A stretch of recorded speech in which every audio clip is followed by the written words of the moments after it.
Let's take a look at adding a Purdue level to a network zone in both the GUI and the CLI. The first thing we do is jump over to Administration and Zone Configurations.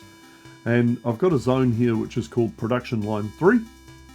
Let's take a look inside it, and you can see here the level has no setting at the moment. If we drop down this list, we could select the level from this drop down box. As you can see here, 0 through 5 with a couple of 0.5 steps along the way. We could select it here, or we can do it through the CLI. Now you might choose to do it through the CLI if you had to add or edit levels for multiple zones all at once. It would be easier to put all this information, draft up all these commands into a text editor and copy paste like I mentioned previously on the video about adding zones. So let's take a look at the CLI command for this. I've changed over here to my CLI, and here's our command. It's IDS because we're dealing with the intrusion detection.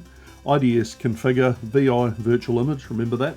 Zones set level, and this is where we put the number in for what we for the Purdue level that we want this layer to be in. So I've selected level 2 for production line 3. Hit enter, we get our success message. Let's go back to zone configurations and see if we've made the change. So I've come back to zone configurations, and I'm looking here at the configuration for production line 3, and you can see here that the level is now set to level 2 area supervisory control. Again, final point, why would you do it in the CLI rather than the GUI? It's almost as quick to use either.